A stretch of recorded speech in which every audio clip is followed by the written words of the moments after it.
Desculpa, gente, eu estava aqui sem querer, fechei o microfone. Bom dia, gente, bem-vindos.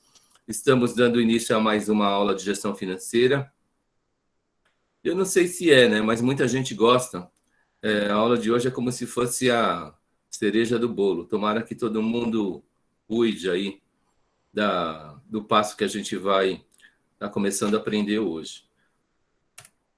Então, a famosa frase, para mim, né? Então, que a gente esteja aqui nesses dias aí ampliando os nossos olhares, pelo menos um pouquinho aí, ampliando o olhar para a gestão financeira. Então, o Quiz 10, ele vale 10 pontos também, vocês podem fazer em duplas, e vocês têm até o dia 20 para fazer as 10 questões. E, novamente, é uma experiência de simulado. Esse quiz, ele tem a cara da avaliação final. No caso, se vocês quiserem, vocês podem cronometrar e vocês têm aí uma ideia de tempo para poder estar fazendo esse quiz. Então, até quarta-feira, fazer em duplas. Tentem fazer em duplas se conseguirem. O operacional aqui é pelo Meet. A gente já conversou sobre isso. Não precisou mudar por enquanto. O contrato a gente fechou lá na frente. Então, vejam lá a aula 1 e 2. A gente tem lá o contrato andragógico. E o passo 6 é investimentos. Essa é a questão da cereja do bolo. Alguém quer fazer alguma pergunta sobre alguma coisa passada? Algum pedido de esclarecimento?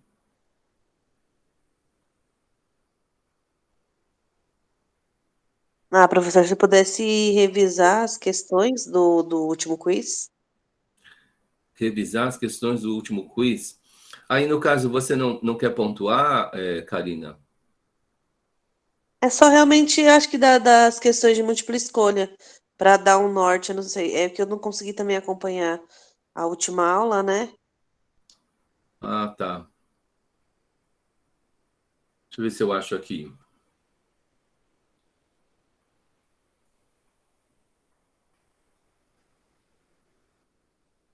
Acho que não vou compartilhar, mas eu vou comentar.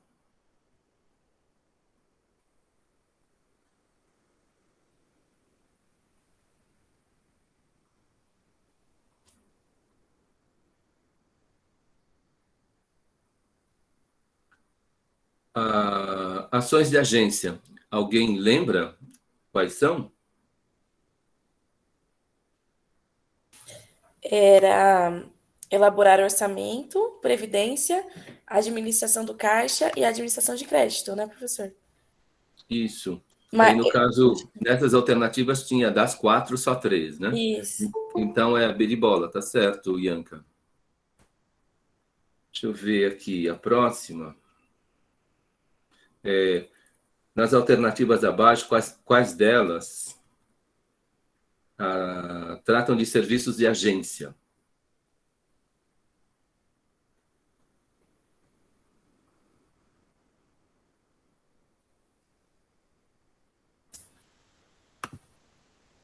Essa eu coloquei assessoria, planejamento e seguridade. Ok. Também tem 4 ações, né, basicamente, e aqui nas alternativas aparecem 3. Sabemos que as estruturas financeiras são dinâmicas, variando de governo para governo, mas quais são os mercados do sistema financeiro nacional?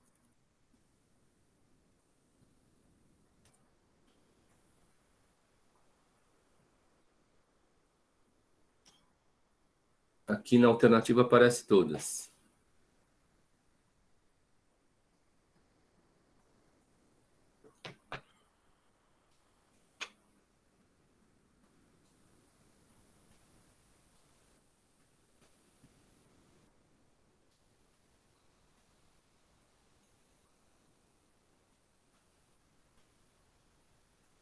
Ninguém? Então vamos lá. Mercados de crédito, capital, cambial e monetário. B de bola. Questão 4. Sabedores da dinâmica que ocorre nas composições de governo, qual é a constituição mínima do Copom?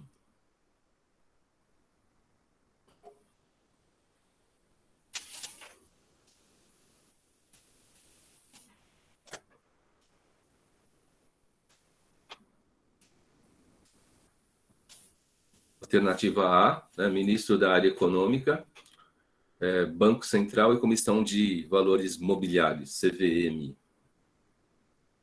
Essa daqui, vocês estão aí com a calculadora, né? Espero.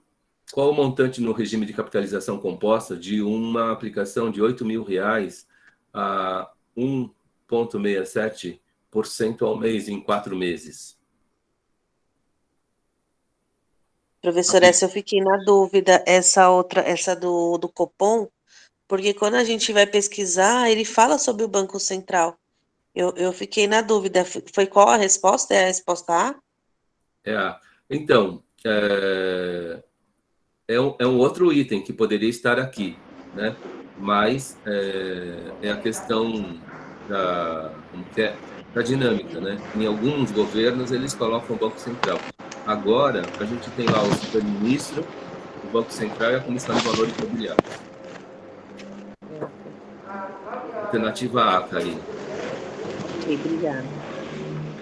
Vocês querem fazer contas novamente ou a gente pode já ir para a aula de hoje?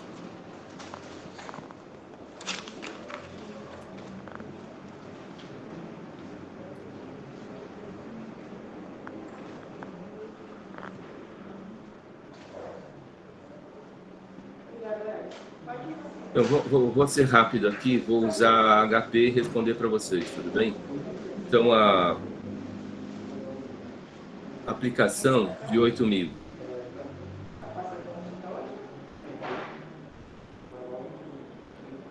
Aplicação de 8.000, a taxa 1,67, 4 meses. Qual é o montante? R$ 8.547,94. Alternativa C de casa.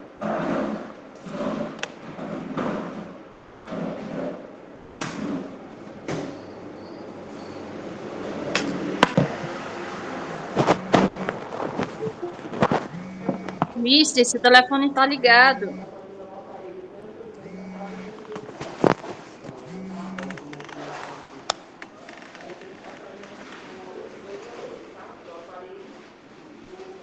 Vou fechar, Mister.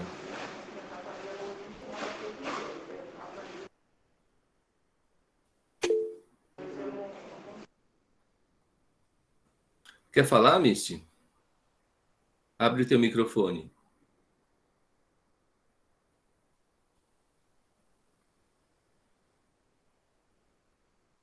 Ou foi sem querer que você levantou a mão? Se foi sem querer que você levantou a mão, abaixa a mão. Eu fechei o teu microfone, porque estava dando microfonia, Misty. Vamos lá. Então, a parte da aplicação acima, qual é o rendimento gerado? Gente, rendimento sempre é um valor menor, né, do que o que é aplicado.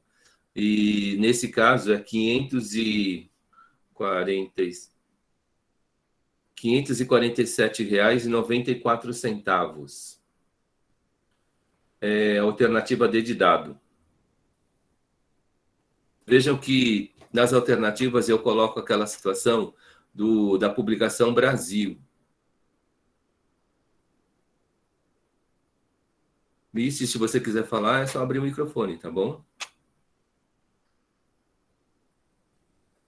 1,67 em 4 meses, eu vou pegar lá 1,67, 100 divide, 1 mais 4 eleva.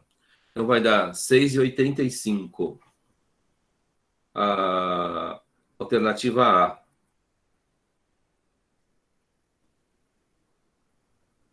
Depois entra as questões abertas, né? Qual o motivo do mercado financeiro usar juros simples? É aquela história lá de, na fração de período, a gente ganha mais. Então, toda vez que a taxa mensal eu cobro alguma coisa por alguns dias, é melhor fazer o cálculo pela taxa por juros simples do que os juros compostos. Questão 9. Por que utilizamos a representação percentual? Essa resposta espero que vocês já tenham. É a questão lá da comparação de grandezas, né? Facilitará a comparação de grandezas. O Breno Vieira colocou lá o nome dele, o RA. Não esqueçam, né? A gente já está gravando e vocês já podem colocar o nome de vocês, o RA. Questão 10. Quais as principais finalidades para constituirmos o capital de reserva? Né? O que eu sempre destaco, né, a principal delas é a questão da aposentadoria. E a outra questão é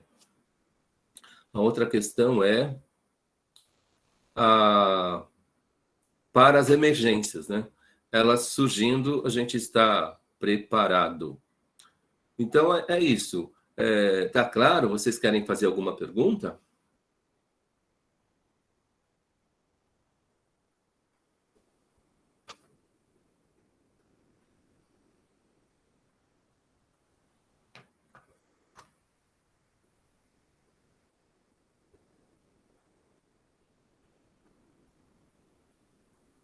Professor, A4, a resposta era mercado de crédito, capital, cambial e monetário, é isso? Isso. Tá certo. Obrigada. Nada. Então, gente, falando de investimento, né?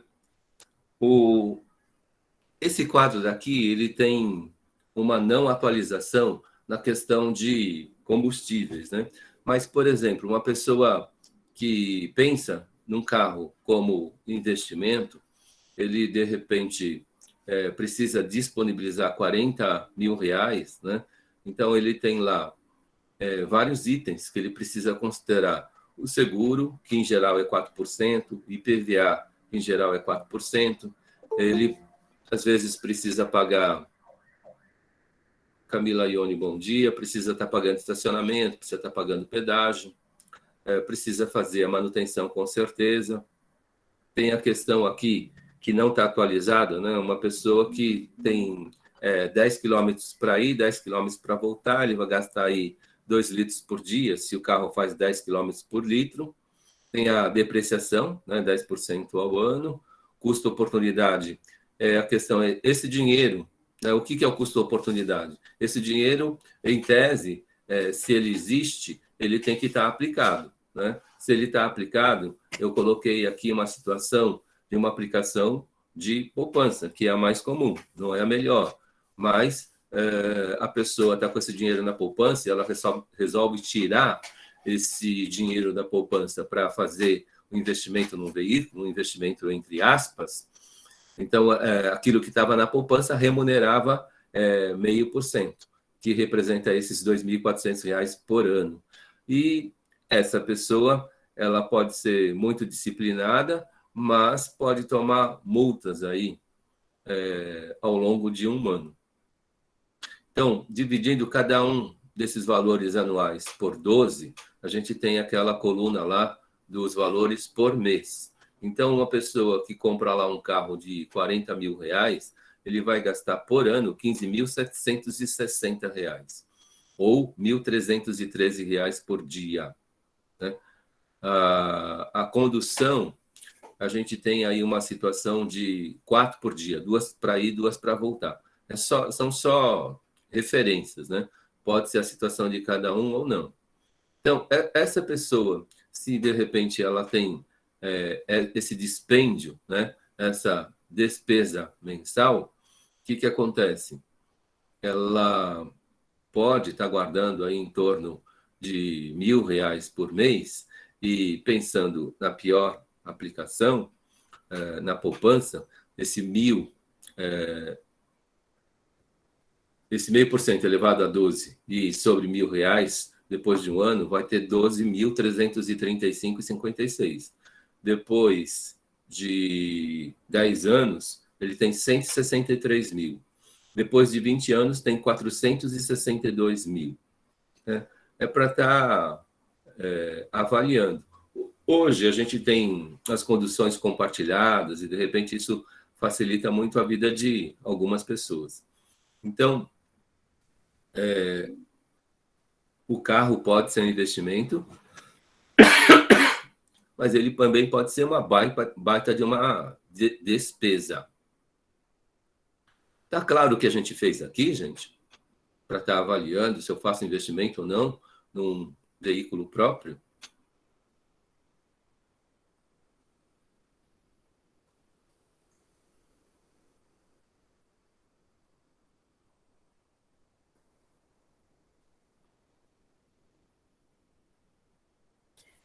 Posso virar? Professor, só para entender. Então, tem essa tabela, você listou todos os gastos aí com o veículo, colocou o gasto por ano de cada um deles e por mês, quanto que dá? Exatamente. Beleza. E aí embaixo foi o comparativo pagando a condução. Isso. Gente, ó, quem inventou isso daí não fui eu, certo? Então, a gente tem aí uma, entre aspas, esses são valores de primeiro semestre desse ano. Bom dia para quem chegou agora. E não está atualizado agora para o segundo semestre. Então, o PDF do livro, eu vou tentar localizar e disponibilizar para vocês. Tem o livro do Mauro Halford, que é O Seu Dinheiro. Nesse livro, ele traz algumas dicas, e depois tem um outro livro, esse não está em PDF, mas vocês encontram em sebo aí, baratinho, o livro usado. O nome do livro é Investimento. E essas coisas daqui. Apesar do livro ser de 2001, 2002, então cada um de nós aí pode pegar as informações que lá estão e atualizar. Foi o que eu fiz.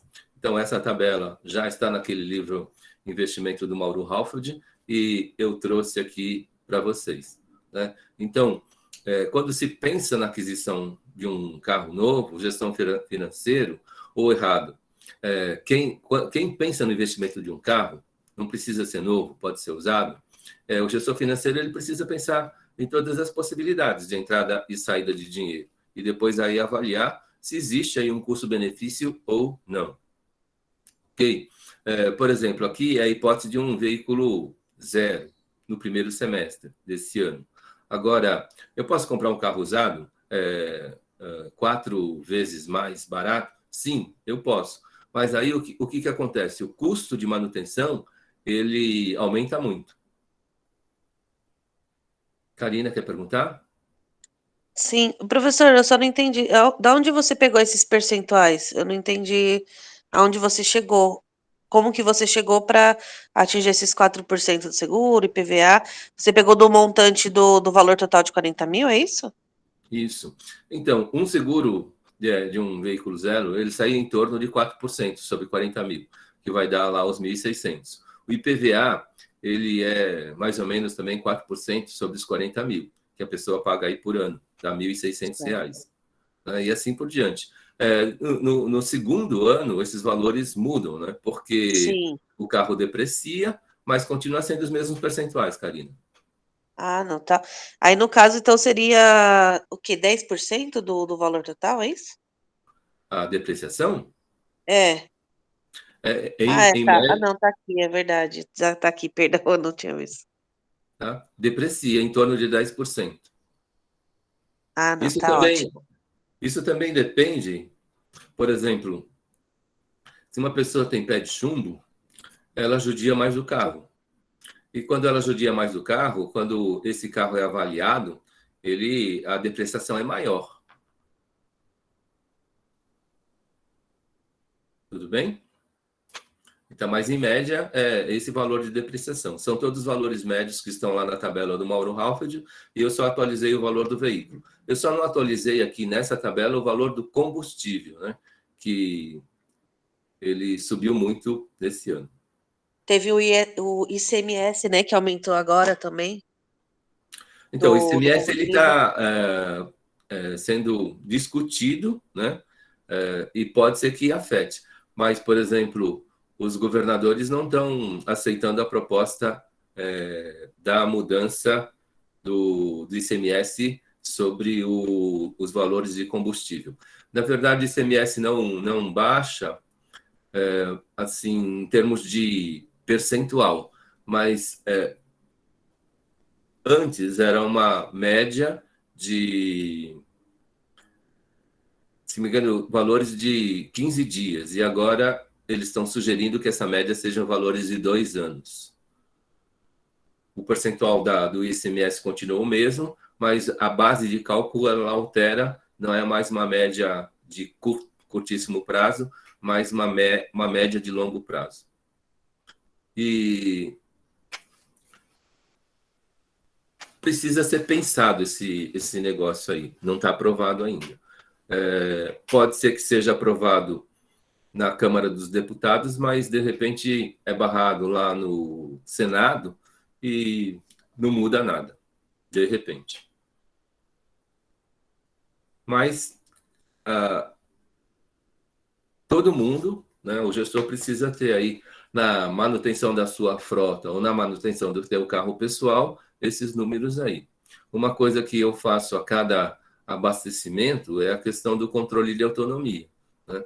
O controle de autonomia ele é super importante porque te dá aí um termômetro de se teu carro está precisando de manutenção ou não, por exemplo.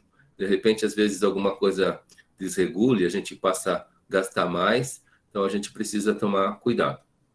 Então, isso falando de veículo. Então, o veículo ele pode ser um investimento, mas também pode ser o quê? Um motivo de muita despesa.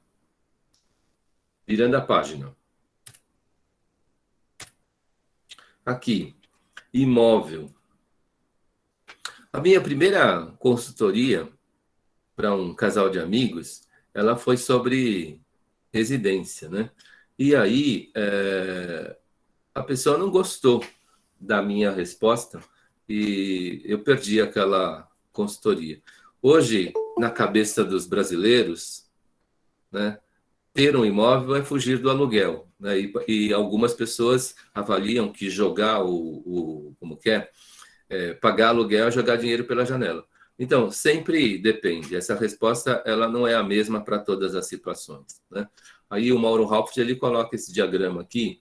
Devo comprar ou alugar minha residência? Aí ele faz a primeira pergunta. Você tem reserva para emergências, seguro de vida e seguro saúde?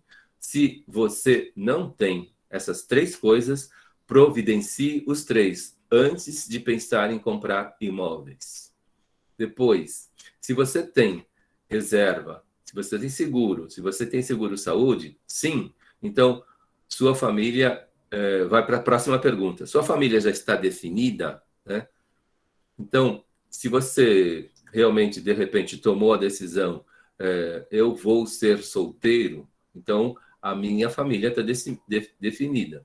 Agora, se eu vou constituir família, casar, ter filhos, ou simplesmente só casar, se a família está definida, se a resposta é não, ainda é cedo, aguarde.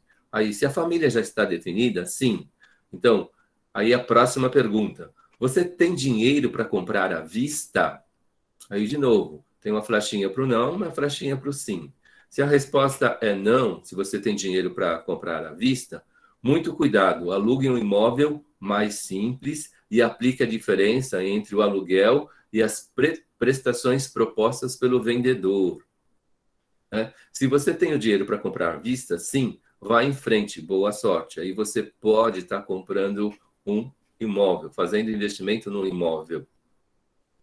Aí tem 2 asteriscos. Na primeira pergunta, né, para emergências. Então, reserva para emergências equivale a 6 vezes suas despesas mensais aplicado em renda fixa.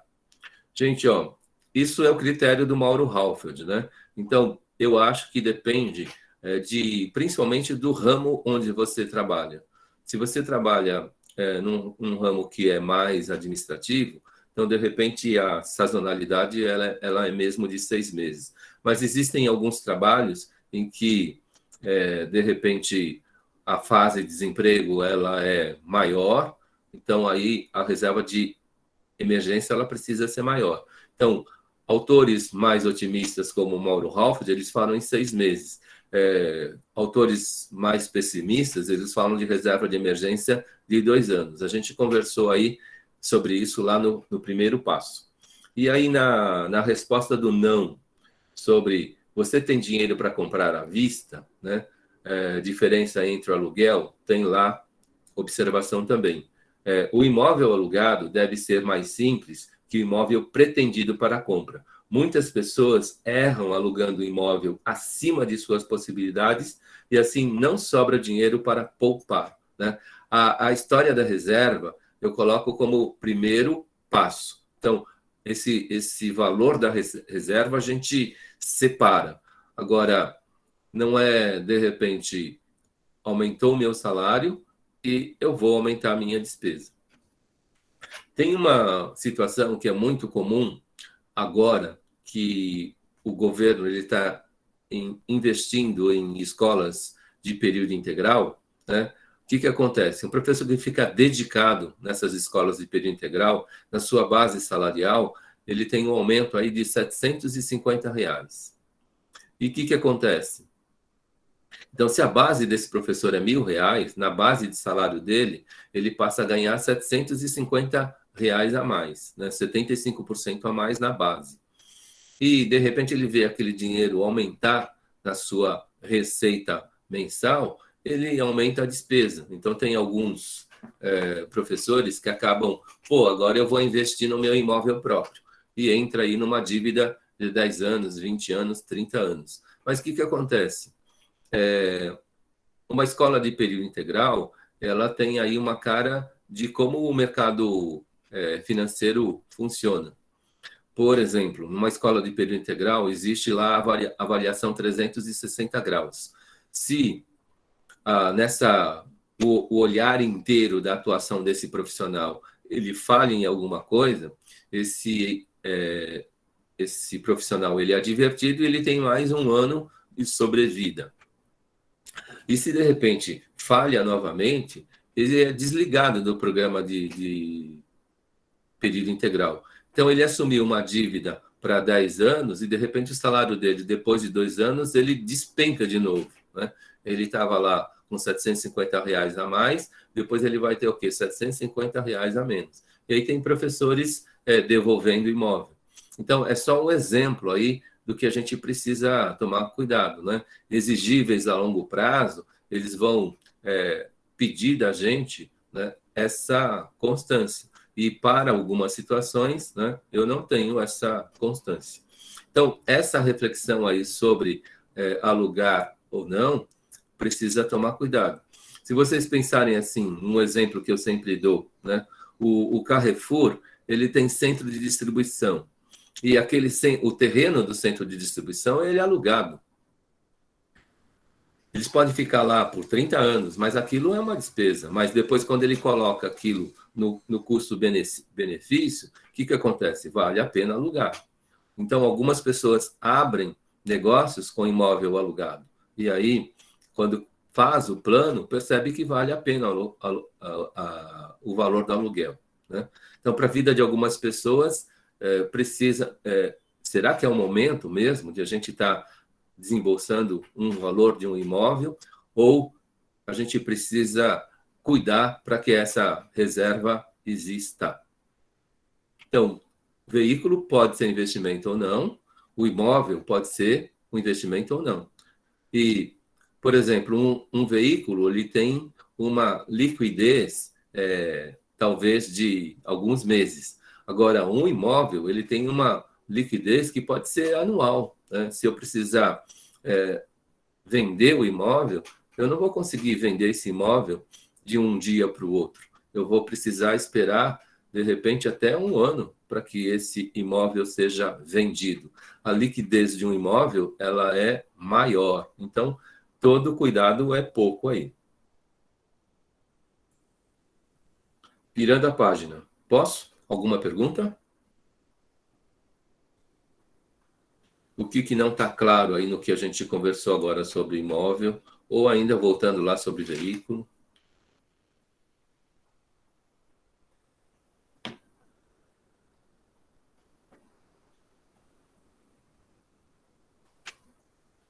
Voltando, então, virando a página, avançando. Ações. Uma outra reflexão sobre investimento também. Uma lá do veículo, por exemplo, de menor risco, que pode ser investimento ou não, e as ações é o tipo de investimento de alto risco. E a gente precisa estar avaliando essa situação. Vamos lá. Então, de novo, ele faz esse diagrama e tem lá perguntas e respostas sim ou não. A primeira pergunta: você tem reserva para emergências? Você tem seguro de vida e seguro saúde? Aí a observação é a mesma que a gente viu no diagrama anterior. Se a pessoa não tem esses três, providencie. Se a pessoa tem uma próxima pergunta que a pessoa deve se fazer, né? Você precisa ganhar no curto prazo menos de 5 anos? Ele está colocando, o Mauro Halford está colocando esse prazo. Se de repente esse dinheiro que você está empenhando para ações, por exemplo, quem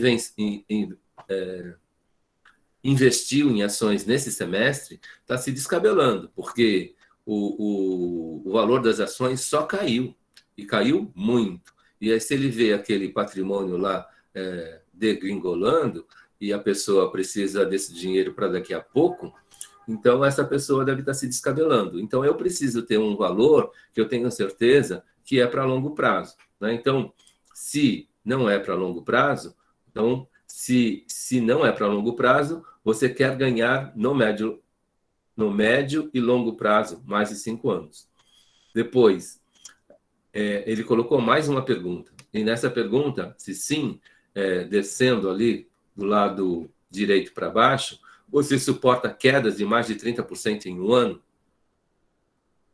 Então, você vê lá o teu patrimônio, por exemplo, de R$1.000, e esse patrimônio virou R$700, né? Você suporta isso? Ou, de repente, aumentando esse número, esse patrimônio, ele é de R$10.000 e, de repente, ele caiu para R$7.000.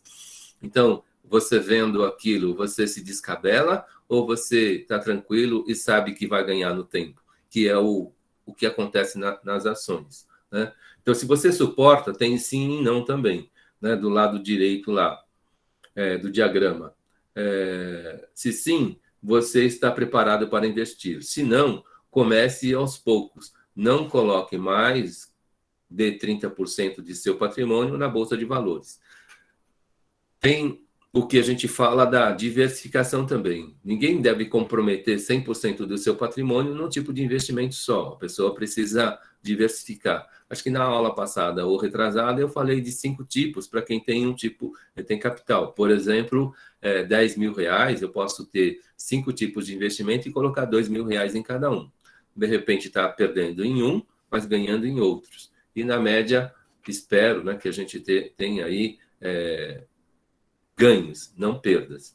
Voltando para o lado esquerdo, na terceira pergunta agora, no último quadro.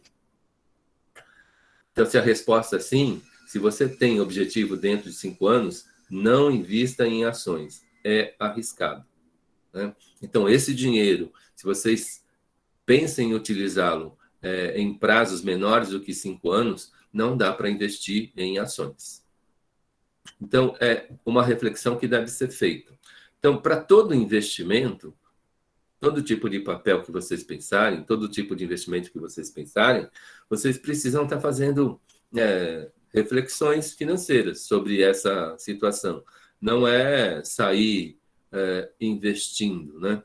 Hoje, eu ouvi ontem um comentário do Medina, né, próximo das 2 horas da tarde.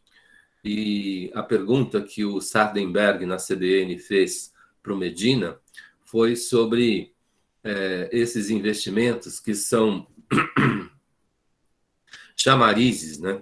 Eles prometem 200% em alguns tipos de papéis. E a pergunta, a brincadeira, é verdade esse bilhete? Então, é verdade. Então, encontramos no mercado pessoas pagando aí 200%. Mas eles estão pagando 200% no curtíssimo prazo. Eles arriscam aí, quem é, por exemplo, uma XP, ele atrai vocês para trazer o dinheiro na parceria com eles, remuneram no curtíssimo prazo os 200%, mas depois daquele prazo já entra para valores de mercado. Mas o objetivo deles, eles conseguiram. Eles atraíram vocês para uma parceria. Então, para algumas pessoas, e depois também eles têm limite de capital para esse valor, né? Se não me engano, é R$ 5.000, se a minha memória não falha. Então, ninguém vai levar R$ 1 milhão para receber 200% no curto prazo. Mas eles atraem vocês com esses valores de até R$ 5.000, remuneram no curtíssimo prazo, alguns dias aí, 200% ao mês, a pessoa realmente vai ganhar, mas o que acontece? Vocês estão aí dentro do aplicativo dessa instituição que fez esse trabalho com vocês. E depois, quem faz isso é porque tem valores para investir. E aí as parcerias elas podem estar recebendo consultoria e vocês podem estar escolhendo aí os melhores investimentos. Mas para tudo isso, para cada realidade aí, a gente precisa estar pensando nos valores. Aquilo que eu falei lá sobre a questão da inflação. Uma cesta básica de uma pessoa que fuma tem um impacto de inflação muito maior. Uma pessoa que tem aí um hábito de consumir vinho, por exemplo, né? Traz isso para a sua mesa. A cesta básica dessa pessoa também vai ter um outro impacto. E a gente precisa tomar cuidado aí, cada um na sua particularidade. Posso virar a página?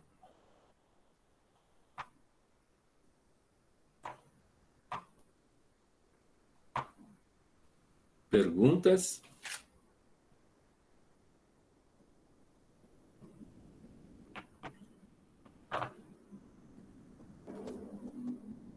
Vou virar. Vocês estão me ouvindo bem?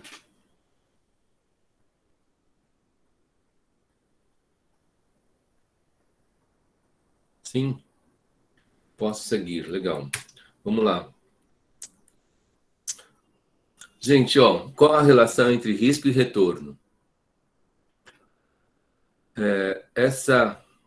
Isso também é do livro Investimento do Mauro Halford, né? Tudo isso baseado naquele livro lá. Essa relação costuma ser direta, né? Quanto maior o retorno, isto é, recompensa oferecida pela aplicação, maior o risco. Então, vamos lá.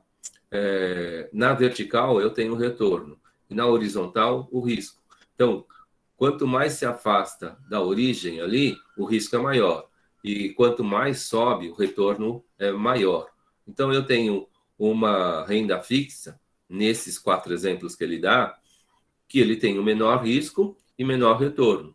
Se eu começo a investir em imóveis, o risco aumenta, mas o retorno é maior. Se eu começo a investir em ações, o risco aumenta, né? Mas o retorno é maior.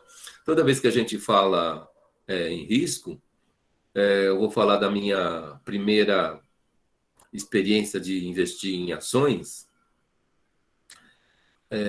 Eu peguei o valor de um carro zero e coloquei numa dica de ações, né? E aquela dica de ações que eu recebi naquela época, ela deu para trás, né? Então, aquele meu patrimônio de um carro zero, ele foi para o espaço. E eu não tinha todas essas informações. Foi a minha primeira experiência com as ações. Porque ações, elas podem estar rendendo muito, sim, né? Quando a gente fala assim, de repente, 25% no ano, para uma poupança que remunera 0,5%, então é um super rendimento, né? Mas isso existe o momento da queda. E se a gente erra nesse momento da queda, o que acontece? A gente só tem prejuízo. Tudo bem? Aí o negócio próprio, ele é maior risco, mas ele tem maior retorno. Se a gente acerta no negócio próprio, o retorno é muito maior. Né? Aquela história de vou investir numa padaria. Né? Se eu tenho vocação aí para ser dono de padaria, o meu retorno ele é muito maior. Mas também tem os riscos do negócio próprio. Isso cada um na sua vocação, cada um no seu jeito, naquele negócio que pensa. Tem alguns produtos aí que o investimento ele é muito pequeno, E o retorno aí é estrondoso. E a gente precisa tomar cuidado. Professor, o que seria essa renda fixa? Desculpa. O que seria só essa renda fixa? Então, por exemplo, os CDIs, Ah, tá. né, os certificados de investimento aí, eles são um exemplo de renda fixa. Ah, Então, não, tá ótimo. você contrata, você compra um papel que ele tem uma promessa de pagamento, que é um valor fixo para aquele período que você comprou aquele papel. Previdência não entra nessa questão, não, né? Previdência é um outro raciocínio, Karina. Você já teve. É uma pergunta interessante. Eu tive um aprendizado esse ano que a previdência privada ela tem dois olhares, né? Uma pessoa que se cuida, ela pode pensar nas recompensas depois que o prazo da previdência ela termina, não é? Porque aí a pessoa vai estar ganhando no tempo. Mas de repente uma pessoa que tem algumas comorbidades, a previdência privada ela pode ser perigosa se a pessoa fala em ter o retorno no tempo depois que você se aposenta. Então, essa pessoa, acho que ela precisa estar fazendo um sistema de previdência que ela faça um resgate total. E aí, desse patrimônio que ela acumulou, ela pode estar, né, distribuindo entre familiares naquela situação de emergência. Mas se de repente fica só no nome dela, e ela vai viver muito depois que se aposenta, então aí tudo bem. Então ela vai estar recebendo aqueles prêmios a cada mês no plano que essa pessoa escolheu. Então é uma ótica que precisa ser pensada também, Karina. Ah, sim, tá ótimo, professor. Obrigada. Então vamos lá.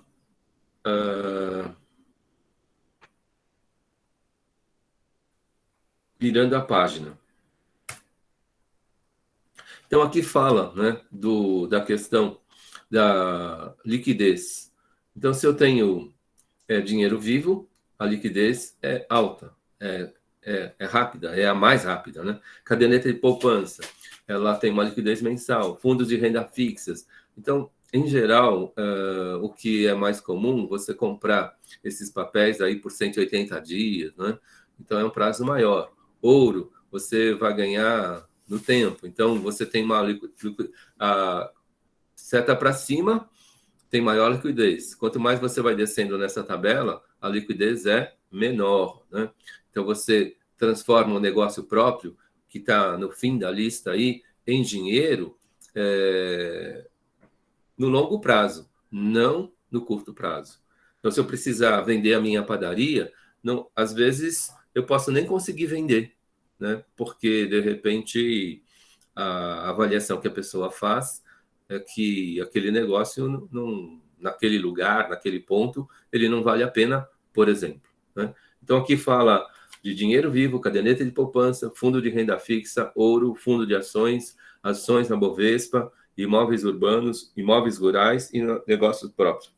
Fala de 10 tipos de investimento aí e dá essa hierarquia em relação à liquidez desses ativos aí. Fala, Karina. Professor, esse ouro seria o quê? Então, a pessoa pode comprar ouro. Ah, É tá, um ouro. tipo. Eu achei que era alguma coisa Não, é ouro diferente. mesmo. Tudo bem? É ouro mesmo. Ah, tá. Né? Então, por exemplo, para 5 gramas, você vai lá no Banco do Brasil, você pode estar ganhando, comprando, né? Moedinhas de 5 gramas de ouro. É um investimento que você está fazendo, por exemplo. Ok? Ah, E aí você pode levar isso para casa e, se você se sentir segura, isso vai estar valorizando ou desvalorizando conforme o mercado. Então, você investir em ouro, ele te dá retorno no tempo. né? Porque o ouro valoriza. É ter mesmo aquela moeda de 5. Você compra 5 gramas, mais 5 gramas, mais 5 gramas e vai investindo, por exemplo, né? Dependendo aí, eu estou falando do menor investimento em ouro, mas a pessoa pode estar comprando valores maiores. Mas aí, se você não tem a questão da segurança no local onde você mora, o que acontece? Você precisa estar comprando o aluguel de um cofre, né? E deixar esse dinheiro, essa barra de ouro, essas moedas de ouro guardadas em calção, né? Em algum local. Aí você vai ter a despesa desse cofre, por exemplo. Então, ouro é ouro literalmente. As moedas de 5 gramas, 10 gramas ou mais, né? Ou as barras de 1 quilo e assim por diante. Ah, sim, tá ótimo, obrigada. Tá bom? Eu já trabalhei numa multinacional que um dos investimentos era comprar essas barras de ouro e colocar no cofre. Aí vinha aqueles caminhões da Brinks entregar e ficava aquelas coisas brilhantes lá no cofre. Então é isso, é um tipo de investimento também, tá bom?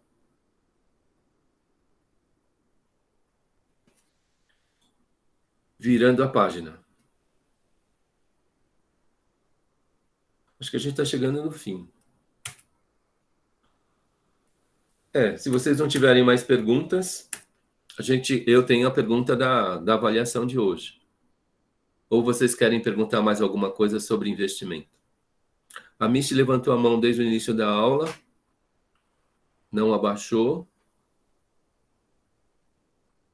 Professora, eu tenho uma dúvida em relação, então, à continuada. Essas avaliações que você faz semanalmente, né, os quiz, eles contarão como a continuada um ou ainda terá a continuada um? Não, são essas que farão a média da continuada. Certo. Mas aí a dinâmica da 2 e da 3 também será nesse mesmo processo. O que você chama 2 e 3? A continuada 2 e a continuada 3, as provas. Vão ser desse mesmo processo. No caso, o que acontece? Nesse semestre, eles estão falando de 3 notas da continuada.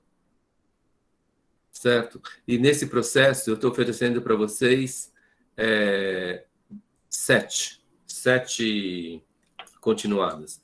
E dessas, as 3 maiores vão constituir a 1, 2, 3 e 4, no meu caso. Certo. Tudo bem? As 3 notas maiores. E tem algumas, acho que 2 ou 3 continuadas, ou quizzes, né? No meu caso, que eles são acho que o primeiro quiz é para arredondamento, e acho que tem 2 aí que acresce um ponto, se for o caso. Ah, não, tá ótimo. Tudo bem? Então, a continuada 1, 2 e 3 serão as 3 notas maiores desses quizzes que vocês estão fazendo. Certo. Aí entre as regras de entrega antes do período para ter o 100% da nota, digamos assim. Exatamente. Se a pessoa é pontual, ela pode esperar a nota máxima se ela acertar tudo. Certo, tá ótimo, obrigada. Tem um outro detalhe que é assim, esse ano daqui eles estão falando em 3, né? Esse semestre eles estão falando em 3. E o sistema, até onde eu sei, ele aceita 4. Então, eu penso nas 4. Se eu conseguir lançar as 4, então serão média. Então, na nossa disciplina, vai ter continuada 1, 2, 3 e 4. E o que é continuada 1, 2, 3 e 4? As 4 notas maiores que a gente trabalha. Se o sistema ele foi remodelado para 3 só, eu vou lançar as 3 maiores. Do meu ponto de vista, se eu ofereço várias oportunidades, estou melhorando as chances de vocês. E se na média eu também coloco um valor a mais, então eu também aumento a chance de vocês. Ah, sim, tá certo. Tá bom? Mais algum esclarecimento?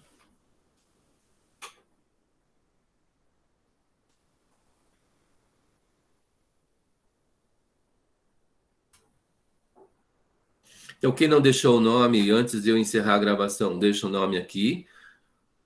Coloca o nome URA, por favor. Depois, não havendo perguntas, eu tenho essa pergunta que é da avaliação. Né? O que vocês têm para comentar da aula de hoje?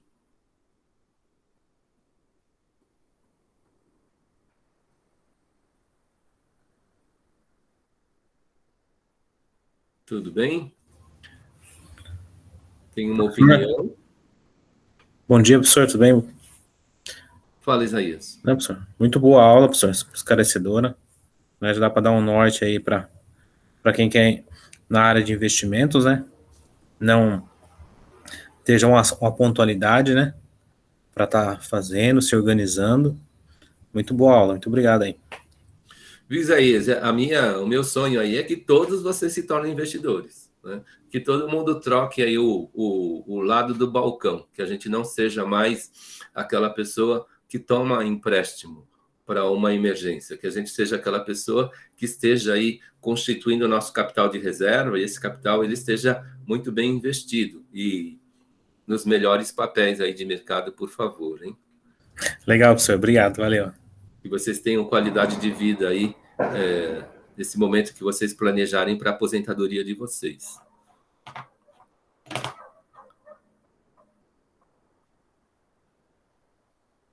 Três opiniões. Então, vamos lá. Acho que é isso, então. Eu só vou escrever aqui, ó, seu dinheiro. Ele é do começo do século, mas vale a pena ser lido. É um livro fácil. Eu vou tentar achar esse PDF e disponibilizo para vocês. Não é? O autor, Mauro Alfeld. Ele é âncora da Rádio CBN às 8 horas da manhã e às 18 horas todo dia. Ele fala sobre investimentos. Ele sempre fala assim, a meta é fazer o dinheiro trabalhar para nós, né? Bem no ideal capitalista.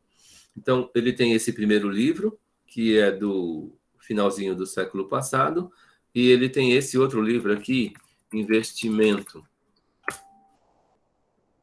do comecinho desse século aqui. São dois livros relativamente com mais de 20 anos, mas vale a pena. Eles são básicos. Vocês podem estar atualizando, o mercado é dinâmico e vocês sabem aí que é possível, ok? Então, eu deixei, o seu dinheiro tem PDF, eu vou tentar facilitar a vida de vocês e colocar lá no Que Mágico. Então, é isso. Obrigado, gente. Boa semana, né? E a gente se encontra novamente aí na quinta-feira que vem. Boas atividades e qualquer coisa, no quiz passado eu publiquei lá o meu contato e vocês sabem que via Karina vocês têm essa porta, né, para que a gente possa se relacionar se vocês precisarem. Obrigado, professor. Uma ótima semana.